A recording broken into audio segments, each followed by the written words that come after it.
یا old house سے phone آئے کہ یار اٹھا کے لے جاؤ، جو مذہبی رسومات کرنی ہے وہ کر لو. تو ہمارے کیونکہ ہمارے باپ داداؤں نے ہمیں مذہب سکھایا، تو ہمیں ان کے جانے پر خوشی کے بجائے ہم زندگی بھر ہم ان کو دعاؤں میں یاد رکھتے ہیں، اور انشاءاللہ یاد رکھیں گے، موت تک یاد رکھتے رہیں گے انشاءاللہ. ہمارا تو رشتہ ختم نہیں ہوتا، کیونکہ جب اللہ سے رشتہ ہوگا تو اللہ کہتا ہے جو ماں باپ کو نہیں مانتا وہ پھر کسی کو بھی نہیں مانتا. اللہ نے اپنے حق کے بعد سب سے پہلا حق کس کا بتایا ہے؟ والدین کا. تو آپ کو ماں باپ کے سامنے جھکنا پڑے گا، ان کی کڑوی کسیلی برداشت کرنی پڑے گی.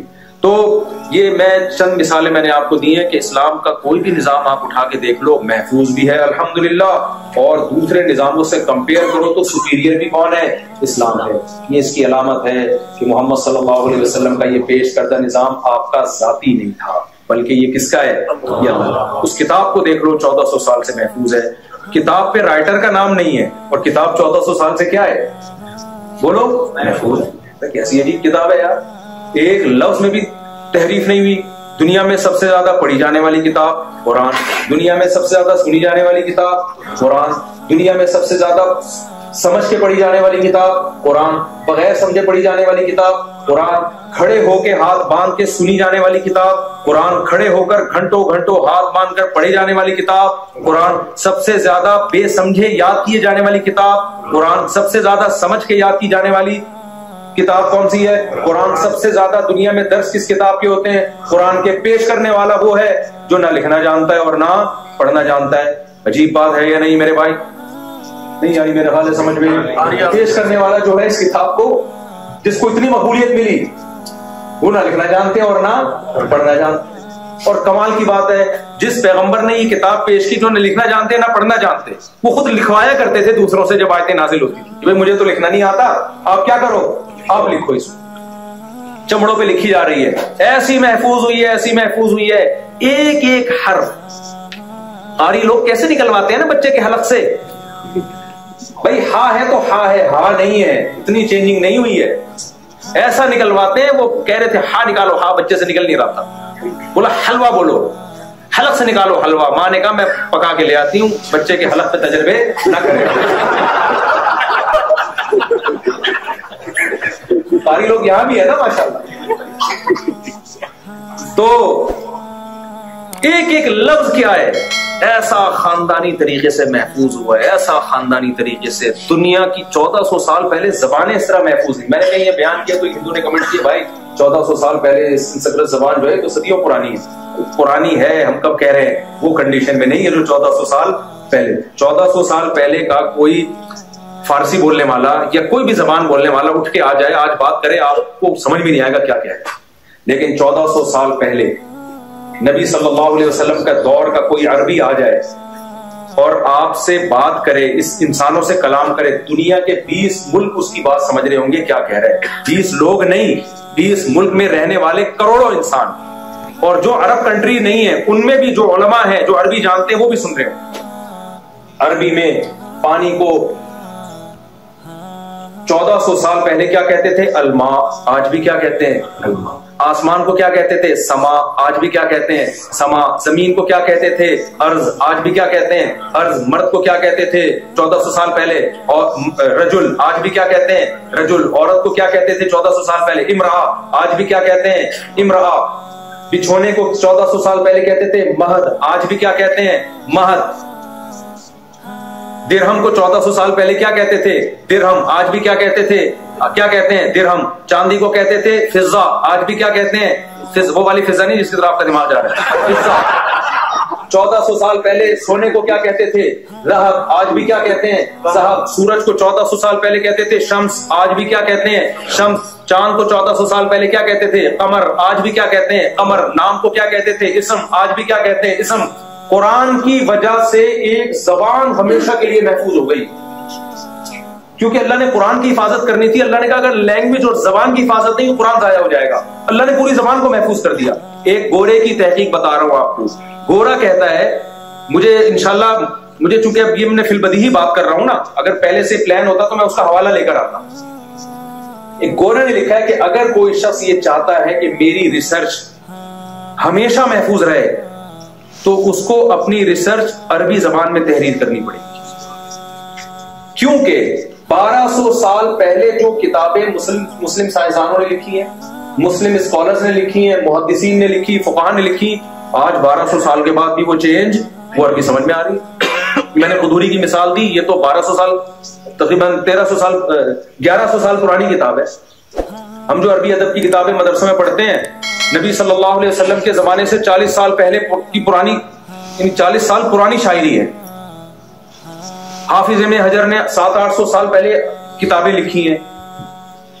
امام محمد جو امام منیبہ کے شاگرد تھے، انہوں نے تقریباً 1200 سال پہلے کتابیں لکھی ہیں، جو اسلامی لاء ہے، جو آج بالکل ایسے سمجھ میں آتا ہے جیسے آج کی زبان۔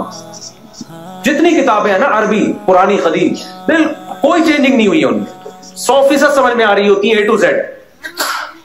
لیکن اگر آپ انگلش کی طرف جاؤ، 200 سال پہلے کی انگلش آج کا گورا، بلکہ 100 سال پہلے کی انگلش آج کا گورا نہیں سمجھے۔ اور گورے خود اعتراف کرتے ہیں، اس میں 100 سال کے بعد جو انگلش بولی جائے گی وہ آج اردو مرزا غالب کے زمانے کی دیکھ لو۔ مرزا غالب کے دور کی اردو یہ تھی کہ ایک آدمی حکیم صاحب کے پاس گیا، حکیم صاحب خطوطان بھیجا میں کچھ حالت خانہ جنگی سی ہو گئی۔ حکیم نے بولا کون سے کنٹری میں جنگ ہو رہی ہے بھائی؟ خطوطان ہے، وہ مرزا غالب کے دور کا آدمی تھا، پیدا اس زمانے میں ہو گیا۔ مرزا غالب وہ حکیم کہتا ہے بھائی کون سے ملک میں جنگ ہو رہی؟ کہہ رہے خطوطان مہینہ میں حالات خانہ جنگی سی ہو رہی۔ پھر اشارہ کیا تو حکیم نے بولا بولنا پیٹ خراب ہے، سمجھ رہے ہو؟ 100 سال پہلے کی اردو الگ تھی، آج کی کیا ہے الگ، اور 50 سال بعد کیا ہوگی الگ ہوگی۔ ہر زبان اتنی سپیڈ سے چینج ہو رہی ہے۔ عربی عجیب زبان ہے یار، 1400 سال پہلے چونکہ اس میں قرآن نازل ہو گیا، اللہ نے کہا قرآن کو محفوظ رکھنے کے لیے زبان کا محفوظ کرنا ضروری، لہذا پانی کو 1400 سال پہلے اگر پانی کہا جاتا تھا تو آج بھی پانی۔ قرآن میں جتنے الفاظ آئے ہیں الحمد سے لے کے والناس تک، کوئی ایک لفظ بھی ایسا نہیں ہے جو بھرپور طریقے سے عربوں میں آج استعمال نہ ہو رہا ہو، بلکہ دوسری زبانوں میں استعمال ہونا شروع ہو گیا۔ اردو میں عقل کو کیا کہتے ہیں؟ عقل کہتے ہیں۔ یہ کہاں سے آیا ہے؟ بے عربی سے آیا ہے میرے بھائی۔ انگلش میں زمین کو کیا کہتے ہیں؟ ارض۔ یہ کہاں سے آیا ہے؟ ارض سے۔ دوسری زبانوں پہ اثر ڈال دی عربی نے، ٹھیک ہے نا، گھس گئی دوسری زبانوں میں، ان کو تبدیل کر دیا خود ایز اٹ از، جیسے 1400 سال پہلے تھی آج بھی کیا ہے۔ ٹھیک ہے عامی لوگوں کی عربی الگ ہے، لیکن وہ والی محفوظ تو ہے نا، وہ محفوظ تو ہے نا بھائی۔ یہ میں آپ کو اتنی لمبی جو رپورٹیں پیش کر رہا ہوں نا، یہ سمجھانے کے لیے کہ اپنے ایمان کو مضبوط کرو۔ آپ کو اللہ نے جو دین اور مذہب دیا ہے وہ برحق مذہب ہے، وہ آسمان سے نازل کردہ مذہب ہے، وہ انسانوں کا بنایا ہوا دین اور مذہب نہیں ہے۔ اب آخری بات، کرنا کیا ہے؟ کرنا میں آپ کو ایک بات بتاتا ہوں، ایک مثال سے بات سمجھاتا ہوں، پھر بات سمجھیں۔ یہاں خواتین بھی بیان میں بیٹھی ہوئی ہیں پردے میں، آپ کی بیگم صاحبہ کوئی خدمت ہی نہیں کر کے دے رہی، آپ کی کوئی شوہر والے حقوق آپ کو دینے کے لیے تیار بولو ہے ہی نہیں، کسی قسم کی کوئی خدمت نہیں۔ آپ کو شک ہوا کہ پتہ نہیں اس کو پتا بھی ہے کہ میں میاں لگتا ہوں رشتے میں، کیا خیال ہے؟ یا الٹا کر لیتے ہیں مثال کو تاکہ خواتین ناراض نہ ہوں، مثال الٹا کر لیتے ہیں۔ آپ اپنی بیگم کے کسی قسم کے کوئی حقوق دینے کے لیے تیار بولو نہیں۔ جب گھر میں آتے ہیں ایسے جیسے ہلاکو خان نے بغداد پہ حملہ، تمیز سے بات ہی نہیں کرتے، وہ نان نفقہ مانگتی ہے، آپ نان نفقہ نہیں دے رہے۔ کوئی بھی جو ذمہ داری مرد کی ہوتی ہے نا، عورت کے جو حقوق ہوتے ہیں وہ دینے کے لیے آپ تیار نہیں۔ آپ کی بیگم کو شک ہو جاتا ہے پتہ نہیں مجھے اپنی بیگم سمجھتا بھی ہے کہ نہیں سمجھتا، وہ پروف دیتی ہے، دیکھو یہ نکاح نامہ ہے، میں آپ کی وائف۔ آپ کیا کر رہے ہو؟ پڑوسن سے بہت کھل ملا کے بات کر رہے ہیں، جب بھی کوئی انٹی آتی ہے فری ہو جاتے ہو آپ۔ وہ ایک چٹکلا سنا دیتا ہوں، وہ ایک بچہ جو تھا نا، بچے بڑے ہوشیار ہوتے ہیں یار،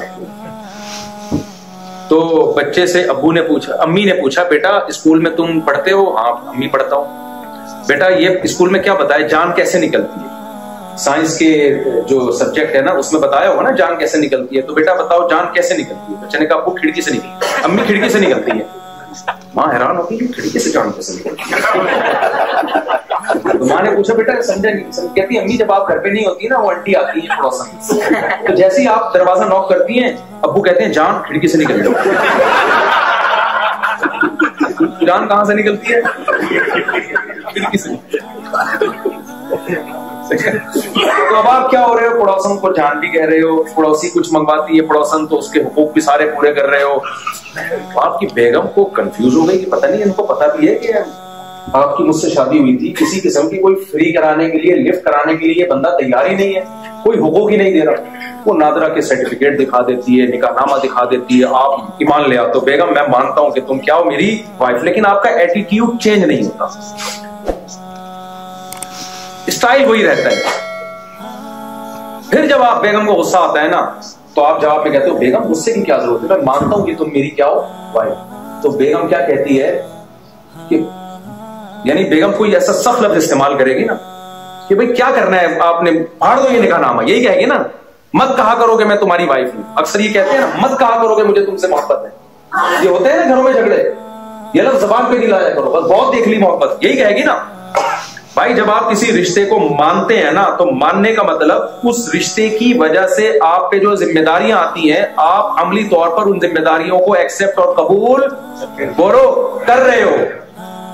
ادروائز خالی بلی کا ماننے سے کچھ بھی نہیں ہوتا. تو جب آپ مان لیا, آپ نے مانتے ہو نا کہ اسلام پر حق ہے, یا ابھی بھی کوئی کنفیوژن ہے تو پھر چھپڑے میں مل لینا, بتا دیں کہ اشکالات ہیں تو انشاءاللہ کوشش کریں گے حل کرتے ہیں ان اشکالات. اگر کوئی بندہ چاہتا ہے نا تو الحمدللہ اسلام پہ اٹھنے والے ہر اعتراض کا جواب الحمدللہ موجود ہے. چاہتا ہی نہیں تو پھر تو پتھر دلوں کو کوئی نہیں پگھلا سکتا. قرآن نے بھی مثالیں دی ہیں کہ کچھ پتھر ایسے ہوتے ہیں کہ جو اللہ کے خوف سے لڑک جاتے ہیں, لیکن کچھ دل ایسے ہوتے ہیں کہ جن کے سامنے جتنی مرضی تقریریں کی جائیں وہ اپنی جگہ سے ہلنے والے نہیں ہوتے. پتھر میں بھی کچھ نہ کچھ اللہ نے اثر قبول کرنے کی صلاحیت رکھی ہے. تو گائز آپ لوگوں کو ویڈیو کیسا لگا ضرور کمنٹ کر کے بتائے گا. مجھے تو یہ ویڈیو بہت ہی پسند آیا, بہت ہی زبردست. یعنی مفتی طارق مسعود صاحب نے یہ ویڈیو بنایا تھا. یہ اس طرح کے ویڈیو ہمارے معاشرے کے لیے بہت ضرورت ہے. تو جو ہے نا آج کل ایسا کچھ ہمارے معاشرے میں ہو رہا ہے. کیوں ہو رہا ہے؟ ہمیں دینی تعلیم کی فقدان کی وجہ سے ایسا کچھ ہو رہا ہے. جو ہے نا عورتیں یعنی حجاب اور پردہ, حجاب پہننے کی اور پردہ لگانے کی جو ہے نا کوئی بھی مطلب محسوس نہیں کرتے ہیں. وہ لوگ کہتے ہیں کہ حجاب کیوں پہنوں, یعنی پردہ کیوں لگاؤں, مرد خود اپنے آنکھوں کو پٹی لگاؤ. ہمیں اللہ تعالیٰ نے خوبصورت زلفیں دیکھی ہیں, خوبصورت جسم کا مالک یعنی بنایا ہے تو لوگوں کو دکھانے کے لیے, تاکہ ہمارا یعنی اچھے یعنی گھروں میں شادی ہو جائے. یہ ہماری بدقسمتی ہے. ہمیں ان کو دینی تعلیم سے روشناس نہیں کر جانے کے سبب ایسا کچھ ہوتے ہیں. دن بدن لیبرزم سسٹم جو ہے نا ہمارے اوپر غلبہ ہوتا جا رہا ہے. باقی جو ہے نا اس مسجدوں کو ہم آباد کرنے کا جو سسٹم ہے نا وہ دن بدن ختم ہوتے جا رہا ہے. کیوں ختم ہوتے جا رہا ہے؟ دینی تعلیم کی فقدان کے سبب. کیوں ہو رہا ہے؟ جو ہے نا والدین اپنے بچوں کو جو ہے نا انٹرسٹ لیتے ہیں صرف یعنی مروجہ تعلیم حاصل کرنے کی, صرف یعنی دنیاوی تعلیم حاصل کرنے کی بنسبت انہیں قرآن تک پڑھائے نہیں جاتے ہیں, پڑھائے جانے کو اہمیت نہیں دیتے ہیں, جن کے سبب جو ہے نا وہ بچہ کل جوان ہو جاتے ہیں, اپنے والدین کو جو ہے نا کسی ہوم یعنی اولڈ ہوم میں یعنی بیچتا ہے. کبھی کبھار وہ ملنے کے لیے جانا اگر چاہتے تو جاتے ہیں, ادروائز وہ بھی نہیں جاتے ہیں. یہی سب کچھ جو ہے نا انجینئر مفتی طارق مسعود جو کچھ بھی فرما رہا تھا نا وہ درست فرما رہا تھا. ہمیں اسی طرح کے ویڈیوز کی اشد ضرورت ہے. اسی لیے میں ایک بار ہمیشہ سے کہتے ہوئے آتا ہوں کہ کم از کم اپنی جو ہے نا دینی علماء کے جو ہے نا ویڈیوز کو دن میں کم از کم 4 سے 5 دفعہ دیکھا کرو. وہ جو کچھ فرماتے ہیں جو نا اپنی طرف سے نہیں کہتے ہیں بلکہ اللہ کے قرآن سے کہتے ہیں, رسول اللہ صلی اللہ علیہ وسلم کی احادیث سے کہتے ہیں. جو ہے نا وہ لوگوں کو جو ہے نا پیغمبروں کے بعد جو ہے نا اللہ تعالیٰ نے انہیں کی ڈیوٹی لگائی ہے لوگوں کو جو ہے نا اللہ کی طرف بلانے کے لیے.